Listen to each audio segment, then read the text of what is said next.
All right, fire that bad boy up. We're playing on PS4 Pro. Let's check out some Days Gone. We're going to do an extended gameplay sequence here, all right? Got some Ben Studio trusty hands on the DualShock 4.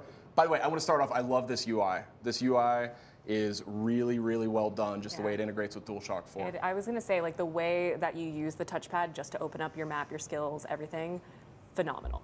Yeah, we think that that's something that's awesome about just being on the PlayStation 4 is we can support the controller exclusively and make it integral. And as a gamer, I hate going to a menu and then having to tab over to other menus. Yep. So once you get it down, you can just really fly around things. It's a great touch. No pun intended. Very nice. All right, so let's ride on in and just see what we run into. Is this a camp that we're leaving or coming into? We're actually leaving in a Tux encampment, and they're going to drive out and go to an enemy ambush camp. Oh boy. And what these do, they're in every region, and by taking them out, you're making the region more safe. You'll earn trust and credits with Tux Camp.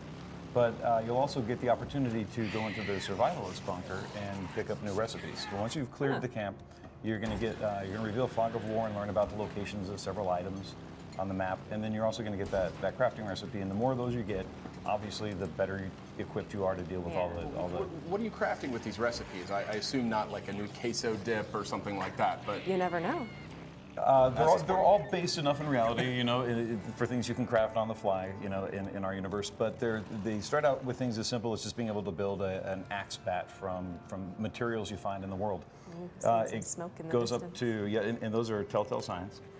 So you can craft things. Also, you can learn to craft focus cocktails, health cocktails, things that give you buffs out in the field for you to kind of augment your existing attributes. And you can craft new pipe bombs. You know, not anything from the Anarchist Cookbook, but the types of things you would find in there that are really geared towards Days Gone survival. Improvised sort of survival weaponry. So yeah, I love that feel. I mean, Deke, as his friends call him, he's handy. You know, he can fix things, he can upgrade things. I mean, I love little details in the game, like using the oil filters, the silencer on the pistol, things like that.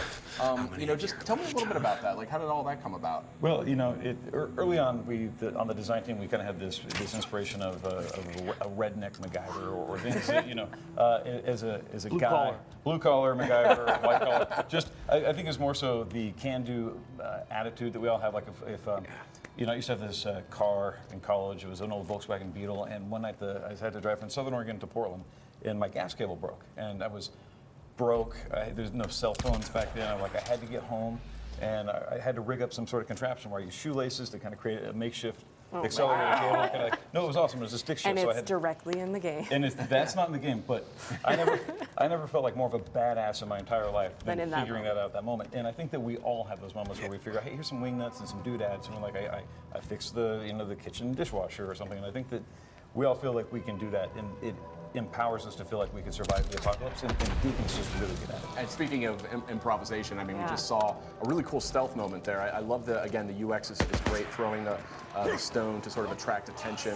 The enemy lights up so you can see that they'll be affected by it. So is this this is an enemy encampment here? Yeah, this is that ambush camp that he set out to go take over and to clear out. And they have a number of people, typically anywhere from 10 to 20, and they're spread out in such a way where they have snipers that have a good overlook towards everything. So Deacon can't, if he goes in just running a gun, he's going to pay a price. He's going to. Some players will be able to do it, but other players are they're going to waste a lot of resources. They might die a lot, but they're open to a ton of different strategies, and those strategies could include stealthing your way all the way through, or even finding a nearby horde and just pipering them towards this area and letting them take care of each other. Interesting. I know we have some footage a little bit later on in the show that sort of highlights all the different juicy ways you can be turning humans and freakers and animals against each other. And these guys are really going to town. Yeah, this is serious business here. Deacon, you better Deacon, you might want to get out of there. Yeah, and this is proof that we really do want players to play it their way. There's a ton of breadth to it, and things as simple in black and white as stealth versus combat. But it's really the price the player pays for a certain strategy. If they make enough noise, there's going to be our escalation system will kick in, where nearby enemies will hear so much gunfire, they're like, well, maybe there's something up over there. So you could just be done with this camp with all of your resources depleted, and you're about to craft some health when a wolf comes around the corner and finishes you off. But you hate when that happens. So I've actually experienced, I've had a little bit of hands-on time with the game recently during a preview event, and one of the things that happened to me was I went off on a mission not unlike this. It was a different area, and it was an ambush camp. I was there to take out a bad guy, and I took care of business and blasted my way through it, and I settled down and started to do what you do in games like this, which is I started looting. And I'm like, here's this pile of bodies, and I'm grabbing this, and there's these supplies, and then all of a sudden, this entire horde basically drops right in front of me.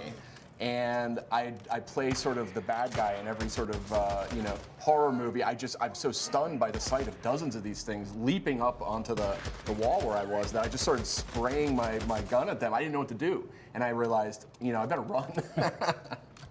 Now, Deacon, he has a bunch of different weapons on him right here, but just in general, how does the leveling system sort of work for weapons in this game?